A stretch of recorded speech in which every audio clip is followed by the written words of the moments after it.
आपला next point आहे genetic code.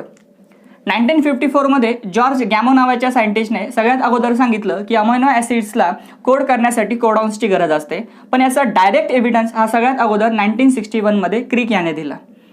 याबद्दलचं प्रॅक्टिकल वर्क हे हरगोबिंद खुराना आणि त्यांचे जे बाकीचे कलिग्स होते त्यांनी परफॉर्म केलं. त्यासाठी त्यांना 1968 मध्ये नोबेल प्राईज सुद्धा मिळालं. हे नोबेल प्राईज त्यांनी शेअर केलं निरेनबर्ग आणि होली या दोघांसोबत. यावरती तुम्ही क्वेश्चन एक्सपेक्ट करू शकता. बुक इटाल मीन्स कोवर्कर्स यांनी 1990s मध्ये म्हणजे अर्ली 90 मध्ये 21st अमायनो ॲसिड ज्याचं नाव आहे सेलेनोसिस्टीन हा सुद्धा इम्पॉर्टंट आहे खूप साऱ्या प्रोटीनच्या सिंथेसिससाठी, हे सगळ्यात अगोदर सांगितलं. सो 21st नंबरचा अमायनो ॲसिड सेलेनोसिस्टीन आहे, हे तुम्हाला माहिती पाहिजे. ही इन्फॉर्मेशन पिंक कलरच्या बॉक्समध्ये दिलेली आहे. त्यानंतर जेनेटिक कोडच्या ज्या काही कॅरेक्टरिस्टिक्स आहेत 5 डिफरंट कॅरेक्टरिस्टिक्स त्या तुम्हाला माहिती पाहिजे. The first character is that genetic codes are triplet and commaless. Second, they show non ambiguity, that is AUG codes for methionine. If AUG is absent, then GUG can code for methionine. Then the degeneracy of genetic code. There are only 20 amino acids, but there are total 61 codons. So it may possible that 2 or more codons can code for same amino acid. ही property म्हणजे degeneracy. त्यानंतर polarity, genetic कोडची polarity ही always maintain असते त्याच्या प्राइम्सच्या पोझिशनमुळे. त्यानंतर जेनेटिक कोड्स हे युनिव्हर्सल असतात from small microorganism to complex microorganism. पण त्यामध्ये एक एक्सेप्शन तुम्हाला लक्षात ठेवायचं. एक्सेप्शन फार इम्पॉर्टंट आहे की मायटोकॉन्ड्रिया ऑफ ईस्ट अँड मायकोप्लाझ्मामध्ये जेनेटिक कोड्स हे सेम नसतात, त्याच्यामध्ये थोडेसे व्हेरिएशन असतात. So it is the exception. सो बायोलॉजीमध्ये तुम्हाला एक्सेप्शन्स फार इम्पॉर्टंट आहे. त्यानंतर जो नेक्स्ट पॉईंट आहे दॅट इज वोबल हायपोथेसिस. 1966 मध्ये क्रिकने वोबल हायपोथेसिस सगळ्यात अगोदर प्रपोज केलं. सपोज कोडॉन आणि अँटीकोडॉनची पेअरिंग होत असताना जर थर्ड बेस कॉम्प्लिमेंटरी नसेल तरी सुद्धा अमायनो ॲसिड ॲड होऊ शकतो. हे आपल्याला वोबल हायपोथेसिसमध्ये दिलेलं आहे. So it shows the economy of tRNA. So या ठिकाणी तुम्हाला लक्षात ठेवायचं आहे economy of tRNA.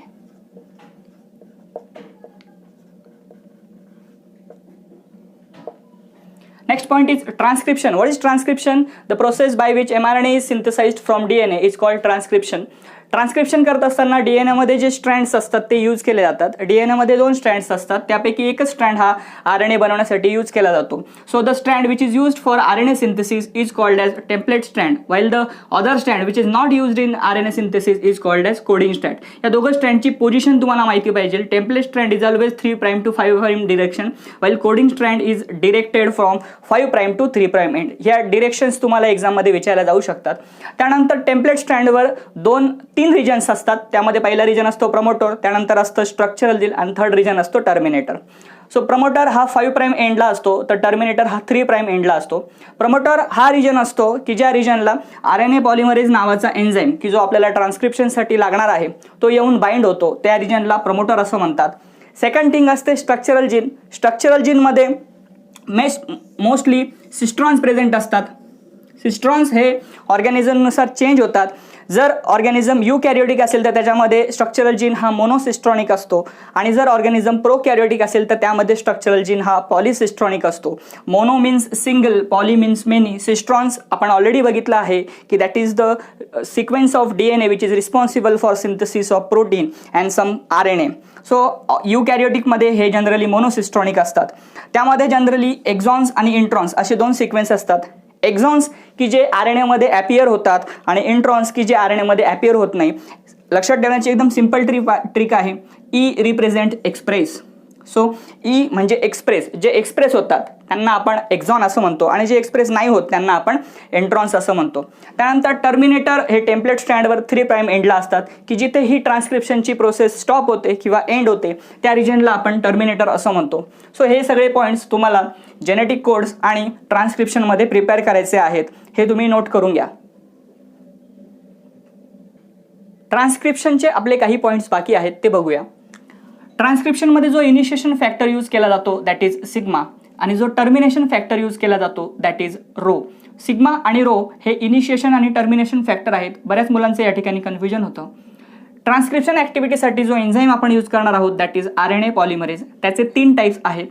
Type first is use for the synthesis of ribosomal RNA. Type 2 is used for the synthesis of heterogeneous nuclear RNA, and type 3 is used for the synthesis of small nuclear RNA and transfer RNA. So कुठला enzyme काय बनवतो हे तुम्हाला माहिती असणं गरजेचं आहे. त्यानंतर इनॅक्टिव्ह mRNA ॲक्टिव्ह करण्यासाठी आपल्याला 3 स्टेप्स कॅरी आउट कराव्या लागतात. त्यामध्ये पहिली स्टेप आहे capping, that is addition of methyl guanosine triphosphate at 5' end of heterogeneous nuclear RNA. HNRNAच्या 5' एंडला MGPPP हा छोटासा युनिट ॲड करणं म्हणजेच कॅपिंग. त्यानंतर जो स्ट्रक्चरल जीन आहे त्यामधून इंट्रॉन्स रिमूव्ह करणं म्हणजे स्प्लायसिंग. आणि जो काही आपण RNA बनवलेला आहे त्याच्या 3' एंडला ॲडिनिलेट रेसिड्यू ॲड करणं म्हणजे टेलिंग. सो कॅपिंग, स्प्लायसिंग आणि टेलिंग झाल्याशिवाय RNA हा ॲक्टिव्ह होत नाही किंवा मॅच्युअर होत नाही. त्यामुळे या 3 स्टेप्स आणि त्यांचे रोल्स तुम्हाला माहिती पाहिजे. DNA न्यूक्लियसमध्ये प्रेझेंट असतो. DNA पासून आता आपण mRNA बनवला आहे, याला आपण ट्रान्सक्रिप्शन म्हणतो. mRNA मग ट्रान्सपोर्ट केला जातो at the site of protein synthesis, की जी आहे रायबोझोम. रायबोझोम हा सायटोप्लाझममध्ये प्रेझेंट असतो आणि रायबोझोम प्रोटीन बनवतो, म्हणून रायबोझोमला प्रोटीनची फॅक्टरी असं म्हणतात. सो ही साईट तुम्हाला माहिती पाहिजे. Transcription occurs at nucleus while translation occurs at cytoplasm, that is ribosome. Next point आहे ट्रान्सलेशन. mRNA पासून प्रोटीन बनवण्याच्या प्रोसेसला म्हणतात ट्रान्सलेशन. ट्रान्सलेशन 2 स्टेप्समध्ये डिवाइड केलेलं आहे. त्यात फर्स्ट स्टेप आहे activation of amino acid and formation of AAtRNA complex. ही स्टेप करण्यासाठी आपल्याला एन्झाईमची गरज आहे. That enzyme is amino acid tRNA synthetase. Amino acid tRNAच्या 3' एंडला म्हणजेच CCA एंडला बाइंड होतो आणि यालाच फॉर्मेशन ऑफ AAtRNA कॉम्प्लेक्स असं म्हणतात. ही स्टेप होण्यासाठी आपल्याला ATPची गरज असते. सो ATP एनर्जी या ठिकाणी प्रोव्हाइड करते. सेकंड स्टेप आहे फॉर्मेशन ऑफ पॉलीपेप्टाइड चेन. यामध्ये 3 स्टेप्स या डिवाइड केलेल्या आहेत.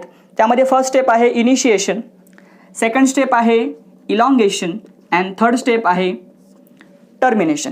सो स्टेप बाय स्टेप एक स्टेप बघूया आपण. इनिशिएशनमध्ये जर प्रोकॅरियोटिक ऑर्गॅनिझम असेल तर रायबोझोमचे 50S आणि 30S युनिट एकत्र येतात आणि जर युकॅरियोटिक ऑर्गॅनिझम असेल तर 60S आणि 40S असे 2 युनिट्स एकत्र येतात. ते येऊन एक कॉम्प्लेक्स फॉर्म करतात. त्या कॉम्प्लेक्समध्ये 3 साईट्स असतात, A साईट, P साईट आणि E site. A means amino acid site, P means peptidyl site, E means exit site. या ठिकाणी तो tRNA जोने AAtRNA कॉम्प्लेक्स फॉर्म केलेला आहे तो येऊन A साईटला बाइंड होतो. त्यानंतर तो P साईटवरती मूव्ह होतो. P साईटवर अमिनो ॲसिड त्यामध्ये ॲड केला जातो आणि E ठिकाणाहून तो एक्झिट होतो. सो या साईट्स तुम्हाला माहिती पाहिजे. इलॉंगेशन ॲक्टिव्हिटीमध्ये अमिनो ॲसिडची लॉंग चेन फॉर्म होते म्हणून त्याला इलॉंगेशन असं म्हणतात. ही ॲक्टिव्हिटी होण्यासाठी पेप्टिडिल ट्रान्सफरेज एन्झाईमची गरज असते. त्यानंतर प्रत्येक वेळेस रायबोझोमल युनिट एक कोडॉन शिफ्ट होतो, त्याला आपण ट्रान्सलोकेशन असं म्हणतो. लास्ट स्टेप जी काही प्रोटीन चेन बनलेली असते ज्याला आपण पॉलीपेप्टाइड चेन म्हणतो, ती चेन रिलीज करण्यासाठी टर्मिनेशनची प्रोसेस इम्पॉर्टंट असते. टर्मिनेशन करण्यासाठी टर्मिनेशन फॅक्टर्स लागतात. 3 टर्मिनेशन फॅक्टर हे जनरली यूज केले जातात. त्यामध्ये R1, R2 आणि S हे 3 फॅक्टर्स यूज करतात. सो हे सगळे पॉईंट्स तुम्हाला माहिती पाहिजे. आता ह्या चॅप्टरमध्ये लास्ट पॉईंट जो आहे दॅट इज लॅकोपेरॉन. अगोदर तुम्ही हे नोट करून घ्या, त्यानंतर आपण लॅकोपेरॉन बघूया. या चॅप्टरमधील लास्ट पॉईंट आहे lac operon. Let us understand first operon. Operons means cluster of genes with related functions. सारख्या फंक्शन असलेल्या जीन्सचा क्लस्टर म्हणजे ओपेरॉन. लॅक हा वर्ड या ठिकाणी लॅक्टोजच्या मेटाबॉलिझमला रिप्रेझेंट करतो. ई कोलाय नावाच्या बॅक्टेरियामध्ये टोटल 260 जीन्स असतात आणि ते 75 ओपेरॉन्समध्ये ग्रुप केलेले आहेत किंवा कॅटेगराईज केलेले आहेत. ओपेरॉनमध्ये बेसिकली 2 एलिमेंट्स असतात. त्यातला पहिला एलिमेंट आहे स्ट्रक्चरल जीन, तर सेकंड एलिमेंट आहे control elements. Structural genes are basically code for proteins, rRNA and transfer RNA, while control elements have another 2 subunits. First one is promoter and the second one is operator. Promoters is the region where RNA polymerase enzyme binds to it, while operator is the region where repressor protein binds to it. So ओपेरॉनमध्ये कुठले elements आहेत, त्यामध्ये त्याचा काय role आहे किंवा तिथे कुठला एन्झाईम बाइंड होतो हे तुम्हाला CETमध्ये विचारलं जाऊ शकतं. आपण स्ट्रक्चरल जीन्स थोडं अजून जास्त डिस्क्राईब करूया. स्ट्रक्चरल जीन्समध्ये टोटल 3 सब जीन्स असतात. झेड जीन, वाय जीन, ए जीन. झेड जीन कोड करतो बीटा गॅलॅक्टोसाइडला, वाय जीन कोड करतो परमिएजला आणि ए जीन कोड करतो ट्रान्स ॲसिटेलेजला. हे तिघही एन्झाईम्स आहेत. या तिघा एन्झाईमचे रोल्स आपल्याला माहिती पाहिजे. Beta galactoside enzyme is required for the hydrolysis of lactose into glucose and galactose, while permease enzyme is required for entry of lactose inside the cell. And the trans acetylase, बघा या ठिकाणी trans means transfer and acetyl ग्रुपचा transfer करायचा आहे आपल्याला acetyl को enzyme ए कडून beta गॅलॅक्टोसाईडकडे. So हे तिघही जीन्स आणि त्यांनी प्रोड्यूस केलेले enzymes along with their role हे इम्पॉर्टंट आहे, जे CET मध्ये विचारलं जाऊ शकतो. सो अशा पद्धतीने जीन इट्स नेचर हा चॅप्टर आपण सक्सेसफुली कवर केलेला आहे. सो चॅप्टरमध्ये सांगितलेले सर्व पॉईंट्स आणि चॅप्टरवर बनवलेले सर्व व्हिडिओज तुम्ही परत एकदा बघा, त्याची प्रॉपरली रिव्हिजन करा आणि त्यावरती बेस्ट असलेली मॉक टेस्ट द्यायला विसरू नका. सो हे पॉईंट्स तुम्ही मार्क करून घ्या.